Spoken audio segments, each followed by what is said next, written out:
Good morning. It just said stream interrupted, so I just want to see that everyone is connected here. As always, this is a very, very last minute tour. I feel like I'm tipped a little bit on the side, but not the end of the world. So I'm just adjusting my phone in the gimbal just a tiny bit. There we go, see if that works any better. So I would like to say good morning from Managua. Sorry, I am tipped on the edge a little bit. Maybe if I do, sorry, everyone gets to stare at my hand as I do this. Try and balance it a bit more. So I am in the capital of Nicaragua. Hi there. Oh, there we go. Good. Now I'm told that I don't have my computer with me anymore. So it's lovely to see people I know. So I am here in this interesting capital city. So just to give everyone a little bit of background here, I'll just want to say hi. Hi there, Jay. I just want to offer a comment because our friend lost his father the other day. So sending love. Good morning. Buenos dias. I am in the capital of Nicaragua. And so this is the city of Managua, about 1 million people, of a country of about 7 million. Now, we stayed last night in the city of Granada, and I might maybe tomorrow try and do a live from there. It's a UNESCO architectural gem. But this whole square down here, there's a lot to talk about. I only have about Jay. We had to detour because you can see how wet it is. This is all about the different revolutions in the area through here. But we had to detour. There have been continuous hurricanes and tropical storms. And the one that just came crashing through the other side of Nicaragua and in Honduras, and it's now sitting in between Guatemala, Belize, and Honduras, has been actually, even though it's on the Caribbean, has been sucking water across the Pacific. And there was heavy flooding all over. So over in Liberia, which is Costa Rica, about 3 hours from here, and right through here. And we were meant to go all the way to the city of León yesterday. We had been up at El Castillo, which is up only you can only travel by river. So then we came down, and I was on with my agent, who I am going to recommend wholeheartedly because they really came through. And it was a high risk of flooding in León, so we detoured and found rooms in Granada for Granada's 500th anniversary. So spectacular.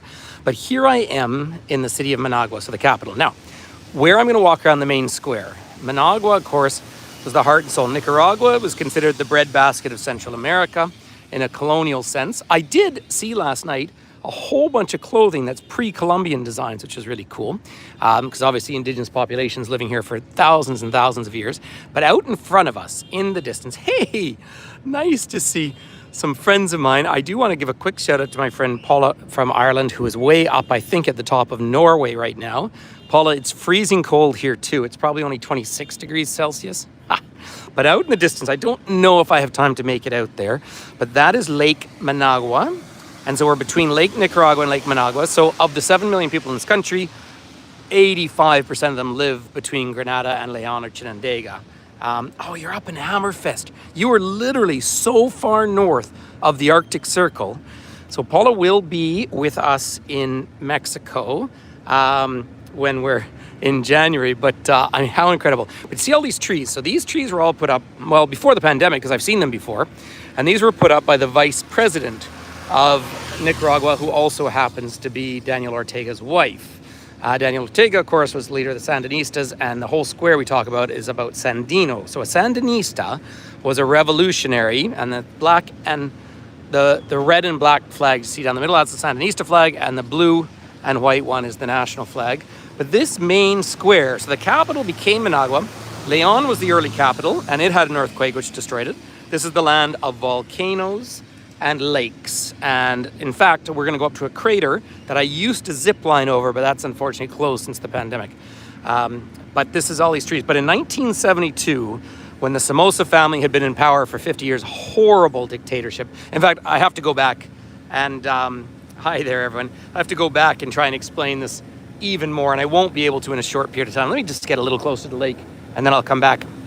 But so they become independent, same time as everyone else, between 1810 and 1821, 23, but it was part First the Viceroyalty of Mexico, and then the capital of Guatemala, or Guatemala was the capital of the United States of Central America.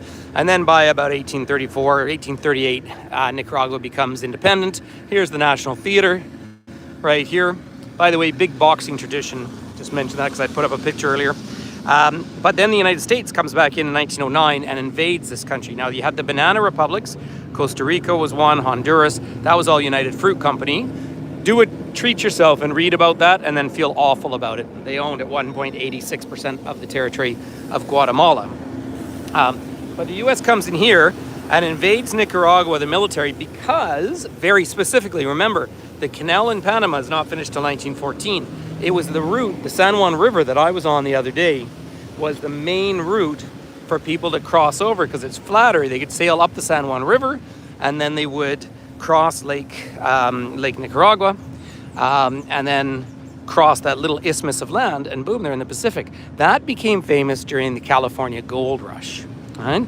But then they knew a canal would be built, and this is Plan B, and theoretically the Chinese are still looking at one. So lots to talk about. But you'll see that tall figure in the distance there, the big yellow figure. That is Sandino. That is the image of the Sandinistas. Sandino resisted the military presence here back in the 20s and 30s, and that became the name for the National Liberation Front. This big monument here was from a papal visit. Pope John Paul, I can certainly tell by the picture. I don't know what year he came here. So that was a papal visit here. Now, you'll see that the ground is quite broken up. Incidentally, the road system in Nicaragua, for what is a reasonably poor country, the road system is excellent. It's also clean. You notice there's not trash everywhere, and very, very safe once you get through all the controls. Now, some of the so-called NGOs tried to generate a coup here in 2018, so that's why there's so many police controls and the border takes hours. But once you're here, everything's easy, friendly, and remarkably affordable. But the Somoza regime was in power then from, you could kind of put a line of 1927 all the way up until the 1970s.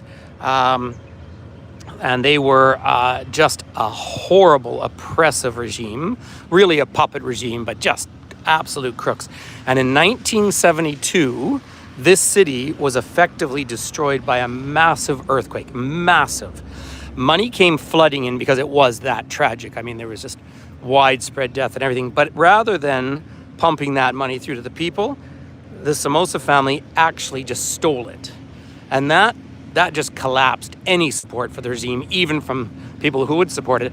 And the Sandinistas effectively win by 1977, the Civil War, recognized by Jimmy Carter, and Jimmy Carter actually sent money down to support.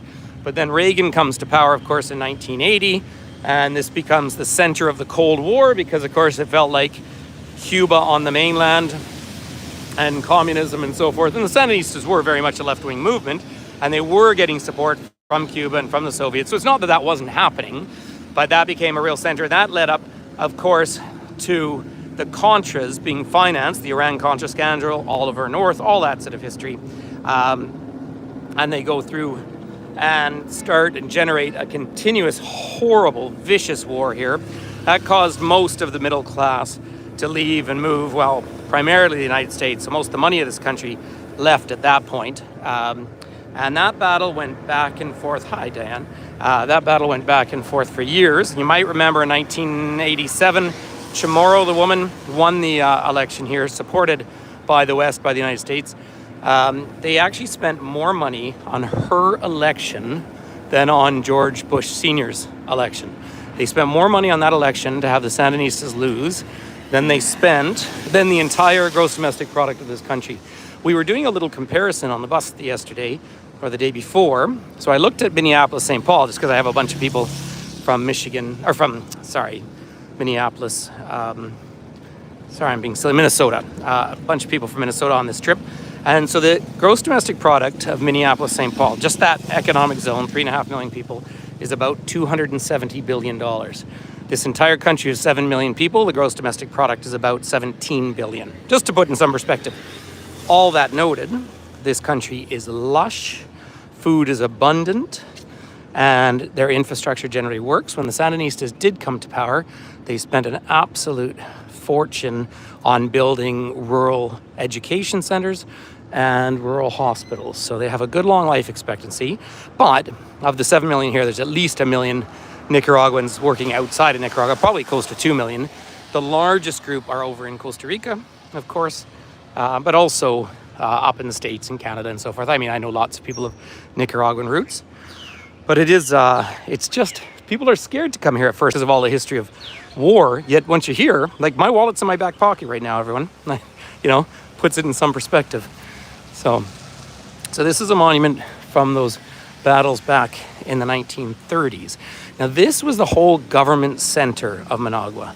And I guess it sort of still is, but so much of it was so destroyed by that 72 earthquake that they really had to rebuild the city altogether.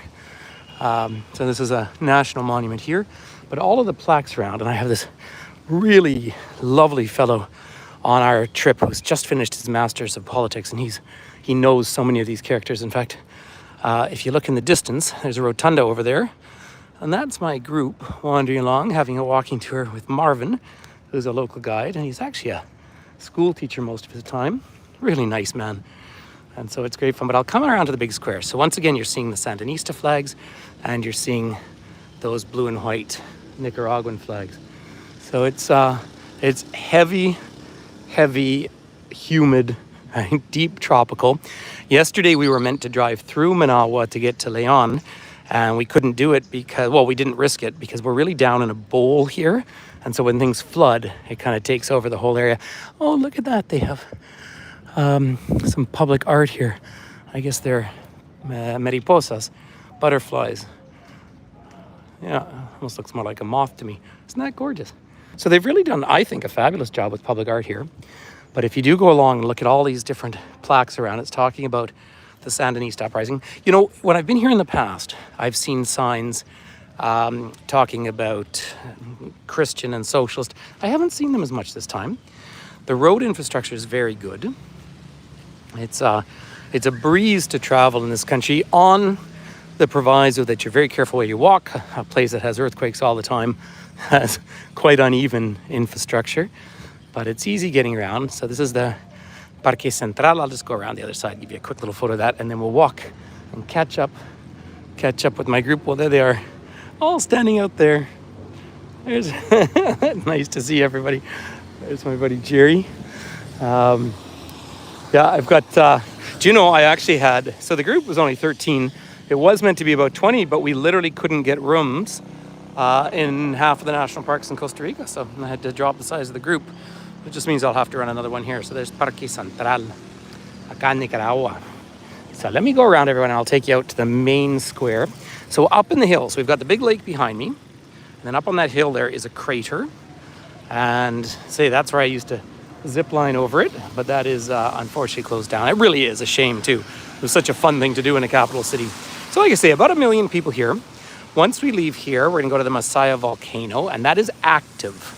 So at the moment, I think the crater is open. We will be able to look into it, might even see lava in there. Not kidding.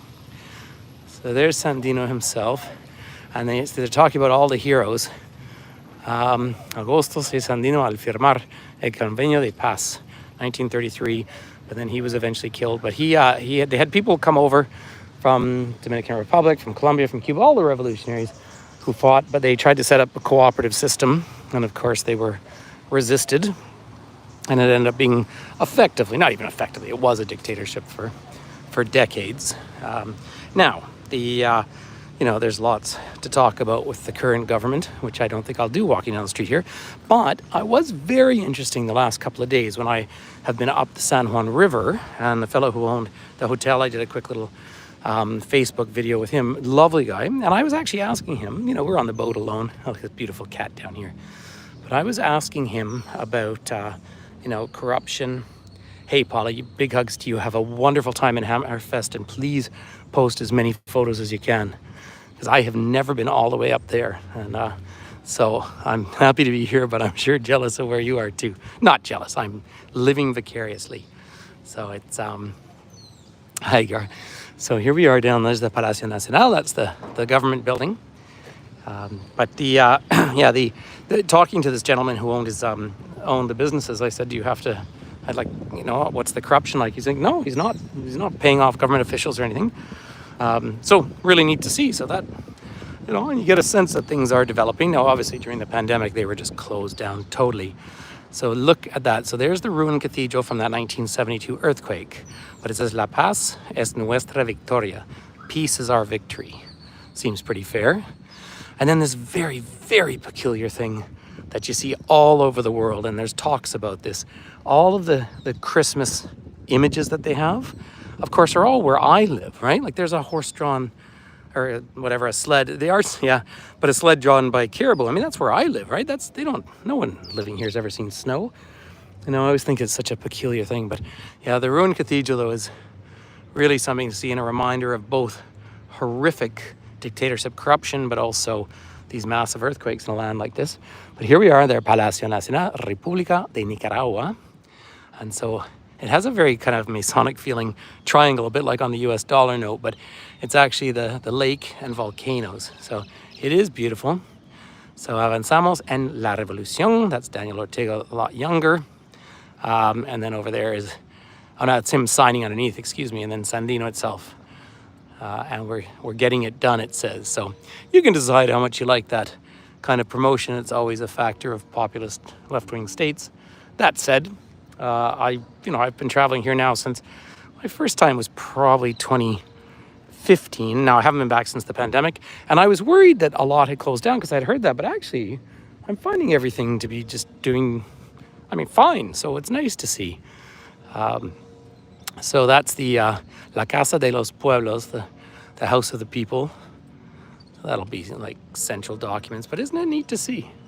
I can hear the clock ringing, but this is the center of government. But most of the city is now up beyond us. We were up at Bolivar. I actually changed the photo on this tour to put up Chavez.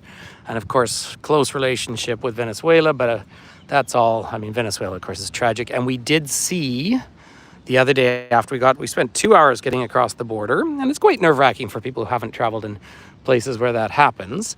And then we came across and we drove for about 20 minutes and had another control where they looked at everyone's passports again. But we saw people lined up, getting checked, and there were military out there. They're Venezuelans walking. And I've met several Venezuelans on the street. Something like 6 million Venezuelans out of their country. Please don't mix that up with like the failure of socialism. It's the failure of dictatorship is what that is. I'm not defending at all the government of Venezuela. But back in the Chavez days, Chavez would share oil, with countries like this like with Cuba, they got doctors. I don't know what they got from Nicaragua, but it was a huge difference. But now under Maduro, it's just a horrible regime. Just like you've got, veritable dictatorships over in Honduras and places like that. So it's important to just acknowledge all of that. But here, Nicaragua in its own way is doing pretty well. A huge part of the economy is remittance. That means people who are living abroad sending money home. But it is, and I don't want to make these things too political, but I do want to say that when you're told continuously that migrants heading north to wealthier countries, whether that be the States or Canada or Europe, when you're told continuously they're all criminals, these are people trying to survive. And can you imagine walking? Like, this is jungle, much of this country, and it's hot. They're not bad people. They're people who deserve our respect. So I just think that's a really important thing to acknowledge. But you can see I am almost a little shiny. I'm a little red. I have put on my sunscreen, but I stood outside on a boat yesterday for 2.5 hours. Now, everything grows here. So like I said at the beginning, the breadbasket of Central America. So let's just curve this around again. So this is Sunday. And so we're going to go up to the viewpoint. See the one big tower up there in the distance? And they've got big shopping centers and all that kind of thing. Those are all the FSLN flags. That's the Sandinista revolutionary flags. But families are out. Last night, the music was just fantastic in Central Granada. And I would love to take the blame for it, but I cannot. But the fact that it's the celebrations of the 500 years of Granada, I had no idea. And the fact that we're able to get into a 4-star hotel in the center, I'm amazed. And the staff were lovely. Lovely. So here's the back of El Palacio Nacional. Now, Central America, all the license plates, even in Costa Rica, they say Nicaragua is Central America. Like, there's still a sense, a little bit of a dream of having united Central America. I love the idea of that dream. The bird, noisy bird up there. The bird life has been spectacular. Only seen 2 toucans so far, but seen lots of the scarlet macaws, and then herons all up and down the big rivers. It's just starting to sprinkle rain, but you know what? It's so warm and muggy, you just don't kind of mind. So I've only got a few more minutes, but Solo número de nuestras victorias. Daniel Ortega. He does have a little bit of that. Whenever I've been in these sort of semi-socialist countries, you get a lot of those kind of slogans everywhere. But lovely gardens around. Sorry, I'm just getting across the street. No one's going to pull me over for jaywalking here. Another Christmas tree in the distance, which kind of makes me laugh. So, but here we'll just wander through. I was hoping my mum was on board this particular visit today. It's a building in the distance says 1907. So I don't know if she's here or not, but if she's here, I want to say hello to my mum. Please remember to always hit those likes and share it. Say we're only 1 million followers away from me being able to do this without taking people with me. Now, so many people in this group I've traveled with me before, I've traveled with them, that it really is with a group of friends. It's been an interesting itinerary. Oh, Dan, hey, pal. Hey, everyone. We got a celebrity here. Dan King from Vancouver Island, lives just down the road from my brother. Good to see you, pal. Welcome to Central America. So this is obviously a Catholic country, although it's about 20% evangelical as well. Now, when you get over to El Salvador and Guatemala, they're more like 50%. For better and for worse. I mean, some very, very good people who go down on missions, but also a lot of that was funded through those dictatorships that were sponsored during the Cold War as well. So there's a revolutionary statue in the distance. And then I don't think I can make it up to the big roundabout with Chavez in the middle. Oh, and there's another place, a square right around here, which is Salvador Allende. So even though I lived in Chile for 2 years, I haven't taken you all back to Chile. I haven't gotten back since the pandemic, and I want to, of course. But Salvador Allende was the first, see the gentleman with the guns, but was the first elected, first democratically elected, openly communist leader in the world. And then, of course, September 11th, 1973, he was overthrown by General Pinochet. And that, had a huge effect on the whole region, changed Chile forever. Sorry, noisy vehicles now.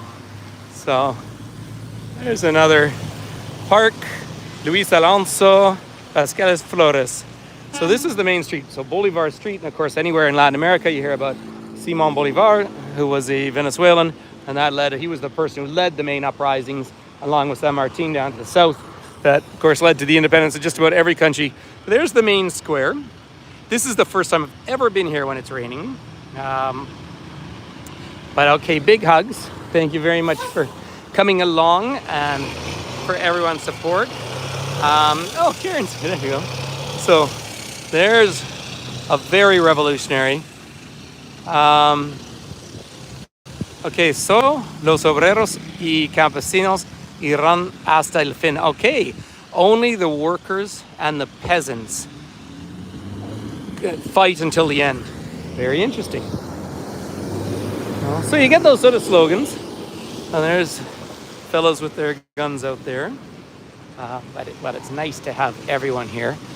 Again, even though, unlike Cuba, though, they never took away people's connection with faith in this country, and I think that has been quite successful. So the Ortegas were in power, of course, in the 80s, and then again, as of, I think, 2015, I'd say because there was an attempted coup, apparently $200 million came in to sort of ostensibly NGOs to try and generate a revolution here, and it didn't work, but that's caused everything to tighten up. But I am interested, like I say, and it's important. Thank you, Dan. Appreciate that. That's very kind of you, my friend. I promise that we'll go to a very, very cold beer. By the way, they have 2 national beers, Toña and Victoria, and they're both served below freezing. And in a country that can get up really hot. In fact, one time I was here in Managua, and it was 47 degrees Celsius, which is like 110 or something, and humid. And we Googled whether it was the hottest capital city in the world. And it wasn't, it was Kuwait, but so Nicaragua está hecho de vigor y de gloria. And so Nicaragua is made from energy, vigor, and glory, but it's also made from humanity. So, they're interesting concepts. But it is interesting the fact that, of course, I connect with so many different people, and you can ask them genuine questions. Once you get through all the border stuff, the border, I had to give them my itinerary to 5 different people, and I think they genuinely vet that you're not here to suddenly try and create revolution or something. So let's just cut back, and I'm going to head over fairly soon to my bus there, and we're going to go up and look down over the crater in the middle. Can you imagine? There's a volcanic crater in the middle of the city. Now, the upside to all of that, if you know much about the geology of volcanoes, is it means that the soil is just incredibly productive. And that's true of all Central America. Like when you get up into El Salvador, a slightly higher elevation, there are 5 volcanoes right down the middle, but everything grows. And of course, that's all coffee. And the coffee I had at breakfast came from the Chinandega area, which is the main port. That's the area that's flooding right now near Leon, but gets a little bit higher, which obviously coffee doesn't tend to grow right at sea level. And of course, there is no winter, but there's a wet season and dry season. And we should be in the dry season now, but of course we're not. The last volcano was active. Well, the Mastaya one, which I'll stop at later, Dan, is actually active. Like there's lava in it. The last close eruption was Ariel there in 2019, 2020, which is just over in Costa Rica, but all part of the same ecosystem. So they are active continuously.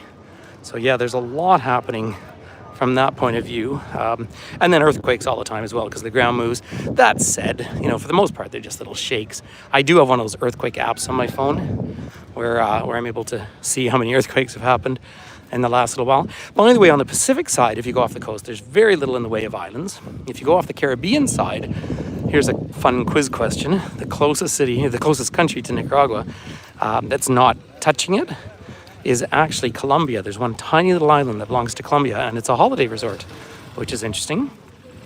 Now, as we go to the south, you get down to Costa Rica, of course, and then from Costa Rica into Panama and into South America from there. So here we are coming back. So there's my group down in the distance. So I'm going to go gather them up, and we're going to carry on with our tour. It's fun to be back here. I would love to be doing more lives, but I'm busy, and also my reception keeps dropping. Like right now in the city, just great, right? I've got LTE, not quite 5G, but close. But when it drops to 3, I can't do a live. So you're very welcome, Diane. My friend Richard, who many of you have seen before, is here with his nephew. And we're actually staying on some extra days after this trip. And I will be in Panama. For 3 days, I'm going to go off to the San Blas Islands. I won't be able to do a live there, I'm sure, because I don't think there'll be any reception. But they're indigenous run islands, so it's something I've always wanted to do. And so I'm not home till the 29th of November. So quite a long trip down here, but it's nice. And then I'll be home for all of December. Now, our trip in January to Mexico is effectively full. If you really want to come, send me a message. As I always keep that to being a small group. So that's that plan. And otherwise, I'm trying to get what a good selfie would be. Maybe back here with the cathedral there. There we are. So welcome to Managua, Nicaragua. I'm so thrilled to have been able to do a live tour in a place that, I didn't know when I'd get back here, but Dan just said he drove through Banff 2 days ago. Well, Mr. Finn Toomey's home right now, although he's going back up to school. He's had a bad cough, but it wasn't COVID or RSV, so just whatever virus is going around. But yeah, I've been doing some video calls with my kid down here because he loves all this history, and this is the stuff he's studying now too. So, father, son, and all that. Although I learned from him, I think, more than he learns from me now. So hey, thanks for hitting those likes and sharing this wherever and all of that. So ladies and gentlemen, happy November from Nicaragua. Paz y amor. Peace and love. Take care, everyone. All the very best. Bye-bye.